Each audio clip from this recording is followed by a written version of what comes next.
Okay, good morning. Ngayon ang gagawin natin is gagawin natin sa actual gamit yung ating mga equipment sa laboratory. Kasi doon sa lecture natin, ang ginawa lang natin is simulation ng ating circuit gamit yung ating simulation software. So ngayon, gagamitin natin yung mismong gamit natin sa laboratory para pagbalik nyo dito sa school, mas familiar na kayo. Okay? So, doon sa circuit natin, ito yung circuit natin na ginamit noon to introduce yung ating latching circuit. So, kung maalala nyo, itong circuit na to is wala pang latching. So, therefore, kapag pinindot natin tong push button switch natin, of course, iilaw yung ating lamp. Pero once na i-release natin siya, mamatay yung lamp natin. Okay? So, gagawin natin sa actual ngayon yun. So, ang kailangan natin is power supply, 24 volts. Ito yon yung 24 volts na power supply. Okay? Then, meron tayong push button switch. Ito naman yung mga push button switch natin. Okay? Itong tatlo, push button switch natin. Then, kailangan natin ng relay. Sabi nga natin, 2 parts yung ating relay. Yung coil natin para sa relay, ito yon. And ito naman yung sa switch nya. Okay? So, ito yung relay natin.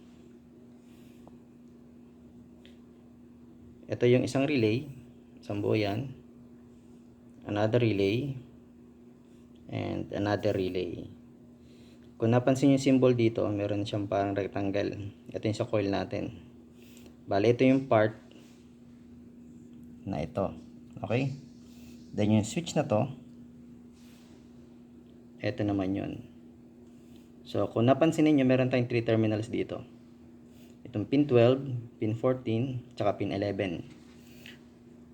Bali dito ay nakalagay, ito yung normally closed terminal. Hindi ba kung naalala nyo, yung terminal ng ating relay meron tayong NC, tsaka NO, tapos common. Ito yung common, ito yung normally closed, ito yung normally open. Then, kung naalala nyo rin, sinabi ko sa inyo na yung relay natin ay, ang composition niya hindi lang isang switch. So, pwede siya multiple switches. Gaya dito. So, meron tayong 1, 2, 3, 4 switches. Okay? Sa pangalawang relay, so meron ding 1, 2, 3, 4 switches din. Iisa lang yung coil, pero 4 na switches na nakakabit sa kanya sa secondary. Okay? Then, another component na kailangan natin, lamp.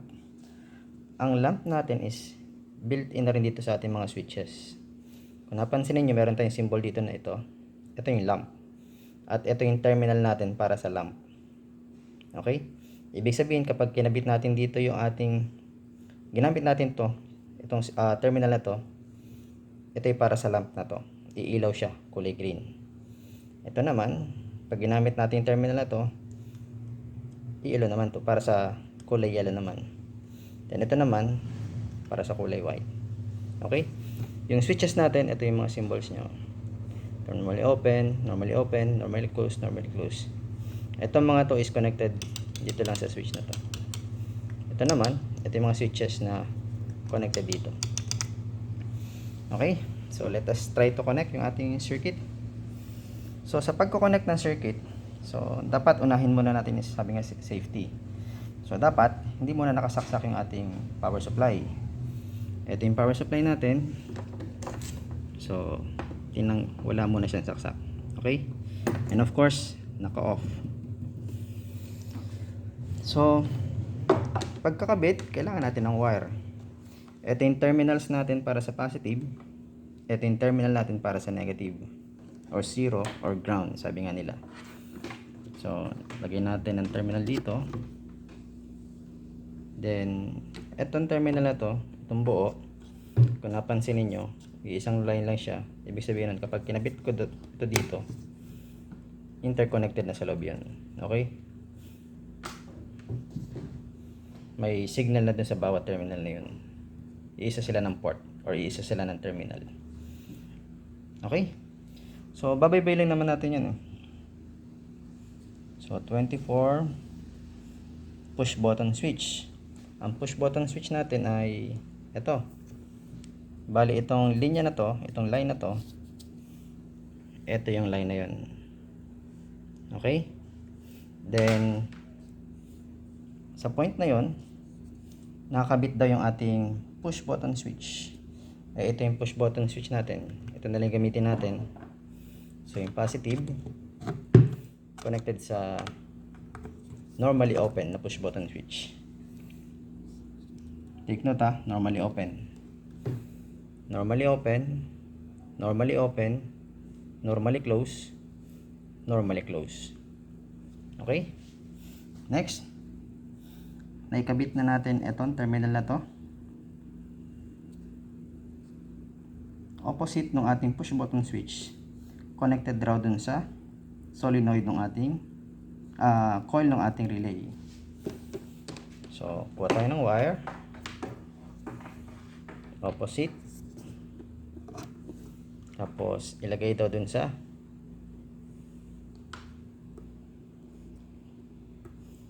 coil ng ating relay. Then, opposite terminal ng relay connected sa ground or zero. So, dito meron tayong zero. So, ang gagawin lang natin is lagyan natin ng terminal. Connect natin yung zero dito sa point na to. So, itong lahat ng to ay considered na as yung ating 0 volt terminal. Itong lahat ng to 24 volts terminal kasi kinabit natin dito. So, itong lahat ng to kasi zero na siya kasi kinabit natin sa 0 volt terminal. Okay, natapos na ba natin? So, hindi pa. Kasi meron pa tayong relay. So, sa relay, yung opposite terminal daw, kakabit natin sa 0. So, maglagay tayo ng wire dito. Tapos, yung kabila, yung opposite niya, ilagay natin sa 0. Next, ito na yun. Yung switch naman niya, take note ha, normally open. So, meron tayong 4 dito. So, pili lang kayo ng isang set sa mga yan. So, sabihin natin, pinili natin to. Then, hanapin nyo yung normally open. Ito yung normally open. Ayan o, normally open. Ito yung normally close. So, yung normally open daw,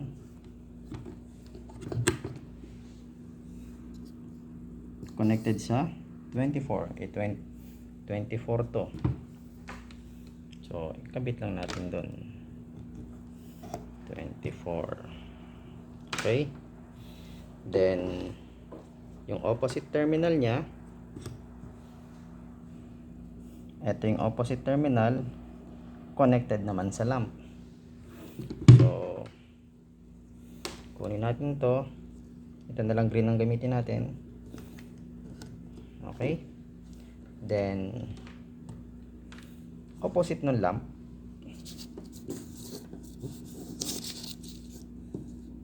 connected naman sa 0. So, opposite ng lamp, connected sa 0. Okay? So, tingnan natin kung tama yung ginawa natin circuit.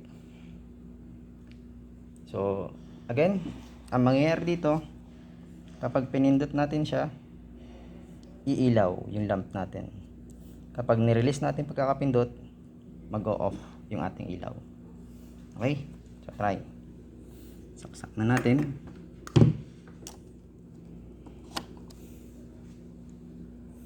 Turn on. Umilaw na. So, powered na siya. So, pag pinindot natin ito, dapat iilaw to. Umilaw siya. Pag nirelease ko, ang pagkakapindot, mag-off. Yun. Okay? On. Off. On. Off. On. Off. Okay? Ito yung circuit para dito. Okay?